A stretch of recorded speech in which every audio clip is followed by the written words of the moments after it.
Spices of everything YouTube ചാനലിലേക്ക് എല്ലാവർക്കും സ്വാഗതം. അപ്പോൾ ഇന്ന് നമ്മൾ വന്നിരിക്കുന്നത് മടിയന്മാർക്കും മടിച്ചുകൾക്കും മറ്റൊരു ചിക്കൻ കറി ആയിട്ടാണ്. ബാച്ചിലർ ചിക്കൻ കറി എന്നാണ് പൊതുവെ ആ ചിക്കൻ കറി പറയാം.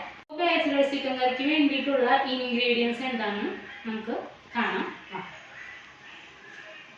അപ്പോൾ ഇതിന് വേണ്ടിയിട്ടുള്ള ഇൻഗ്രീഡിയൻസ് എന്തൊക്കെയാണ് നമുക്ക് കാണാം കേട്ടോ.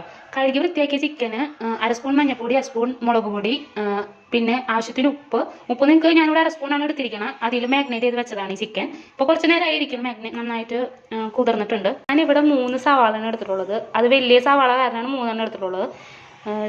4 ഇടത്തര സവാള ആണെങ്കിൽ 4 എടുക്കാം കേട്ടോ. 2 തക്കാളി എടുത്തിട്ടുണ്ട്. പച്ചമുളക് ഇത് നല്ല എരിവുള്ള ഉണ്ടമുളക് കാരണം ഞാൻ 4 എടുത്തിട്ടുള്ളത്.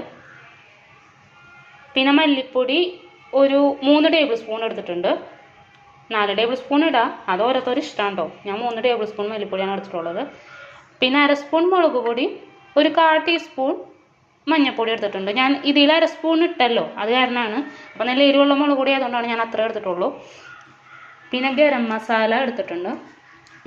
ഇഞ്ചിയും വെളുത്തുള്ളിയും ചതച്ചതും കറിവേപ്പിലയും 3 ടേബിൾ സ്പൂണൊക്കെ വെളിച്ചെണ്ണയാണ് ഞാൻ ഒഴിച്ചിട്ടുള്ളത്. അപ്പം സവാള ഇട്ട് കൊടുക്കുക. ഇനി നമുക്ക് മെയിനായിട്ട് വേണ്ട ഒരു സാധനമുണ്ട്, ഉപ്പ്.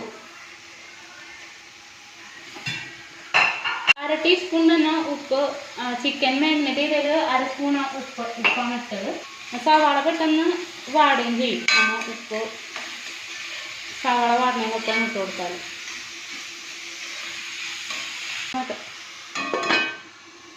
സവാള ഒന്ന് വാടണം വരെ നമുക്കൊന്ന് വെയിറ്റ്. ആദ്യം രണ്ടൊരു സാധനമുണ്ട്, ഇഞ്ചിയും വെളുത്തുള്ളിയും പേസ്റ്റ്. അത് ഞാൻ മറന്നു പോയതാണ് ഇടാനായിട്ട്. ആ സവാള ഒപ്പം തന്നെ ഇറങ്ങായിരുന്നു. അപ്പം നമുക്ക് ഇതിലേക്ക് വേപ്പല് പച്ചമുളക് ഇട്ട് കൊടുക്കാം കേട്ടോ.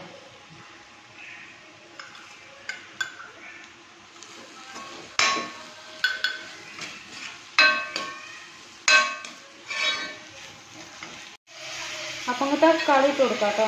2 തക്കാളിയാണ് എടുത്തിട്ടുള്ളത്. സവാളൊക്കെ ഒന്ന് ഏകദേശം വാടിയിട്ടുണ്ട്. 3 ടേബിൾ സ്പൂൺ മല്ലിപ്പൊടിയാണ് ഞാൻ ചേർക്കുന്നത്.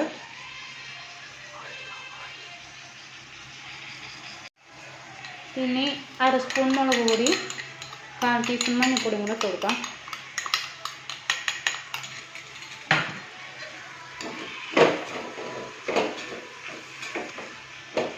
എന്നിട്ട് നല്ല മിക്സ് ചെയ്യുക കേട്ടോ. ഇത് സവാള നല്ല വാടിയിട്ടുണ്ട്. നമുക്ക് ചിക്കൻ ഇട്ട് കൊടുക്കാം.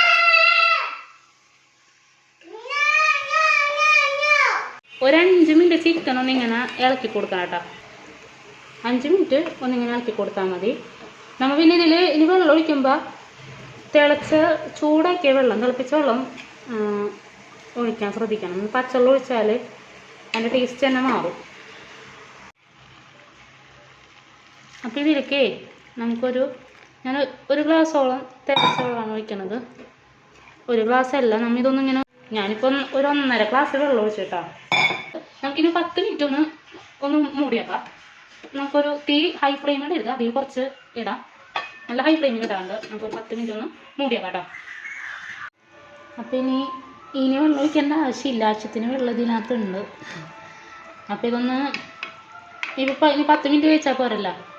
ഏകദേശം ഇവിടെ 35 മിനിറ്റാണ് വേവിക്കാറ്. പിന്നെ ഒരു 25 മിനിറ്റും കൂടെ ഒന്ന് ഇരിക്കണം. അപ്പോൾ ഒന്ന് മൂടി വെക്കാം.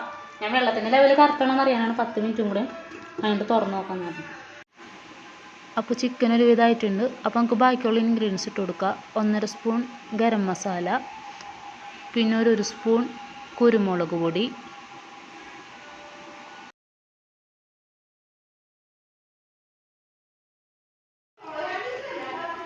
അപ്പോൾ ചിക്കൻ കറി ആയിട്ടുണ്ട്. 5 മിനിറ്റും കൂടെ ഇടാൻ ഒരു അപാകത പറ്റുന്നത് ഞാൻ വെളിച്ചെണ്ണ ഒഴിച്ചത് തിരി കൂടിപ്പോയി. അപ്പോൾ ചിക്കൻ കറി ആയിട്ടുണ്ട്. നമുക്കെന്നാൽ ബ്രെഡും ചിക്കൻ കറിയും കഴിക്കാം.